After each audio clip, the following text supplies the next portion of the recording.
Slate's Hannah Rosen questioned the reporter about this before it became national news, and she joins me now from Washington.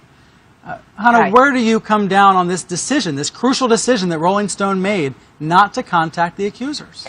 It's a really unusual decision, and I think if you're going to do it, which you shouldn't, I don't think, but if you're going to do it, then you have to do two things. One, be totally transparent to your readers. Which they were not. They were not, no. Have a line in the story which says, I made the very unusual decision not to contact the assailants because it really made my source very anxious and this is a sensitive situation.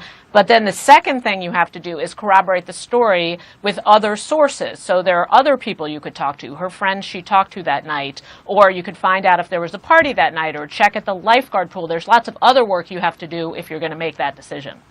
Let me read part of what Rolling Stone said in its apology on Friday. Here's what it said. In trying to be sensitive to the unfair shame and humiliation many women feel after a sexual assault, we made a judgment, the kind of judgment reporters and editors make every day. It goes on to say those mistakes that we should not have made this agreement with Jackie, and that these mistakes are on Rolling Stone, not on Jackie.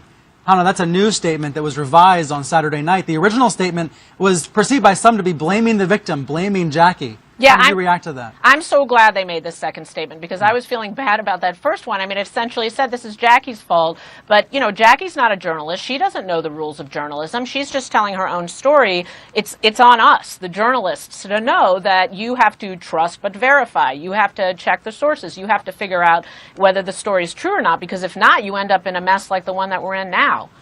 Let me play a clip from MSNBC, because in the past 2 weeks, this story has gotten national and even international headlines. Sabrina was on CNN once before there were questions raised about her reporting, and then even after there were questions raised about her reporting, she was on MSNBC's Melissa Harris Perry last Saturday. Here's a couple of sound bites from that segment.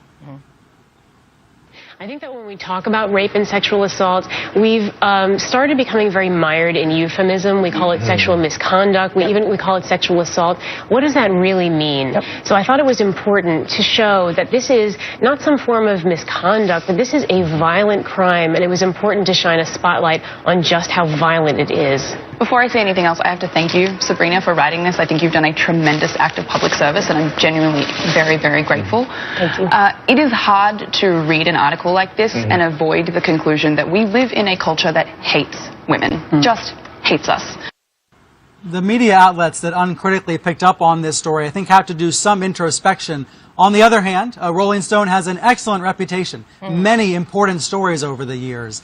Do you think this is simply an example of activism journalism gone wrong, and should we learn from that piece of this? Yes. I mean, I think part of what went wrong here is belief getting in the way of facts. So belief in two senses, belief in this story. You know, this story is an amazing story. It's a really important story to be told if it's true. So, you know, wanting the story desperately to be true got in the way. And then also activism in the traditional sense. I mean, that's what happened to Sabrina, I think, is a little bit getting into the survivor culture, which is you can't question a victim, which I think is true. It's important not to question the victim if you're her support group, because you want to create a safe space. We've actually made progress in that respect, haven't we? I mean, as the decades have passed, the Cosby accusers, for example, were not taken as seriously as they should have been decades ago. Now they are being taken more seriously, and that is progress. Yeah, I mean, we have a ways to go, but the Cosby story, you know, this couldn't have come at a worse time, because you see with the Cosby story what it was like in the 70s and 80s. These women were absolutely sure that nobody would believe them, and we are making progress. So what you don't want, obviously, is for a story like this to set back the progress.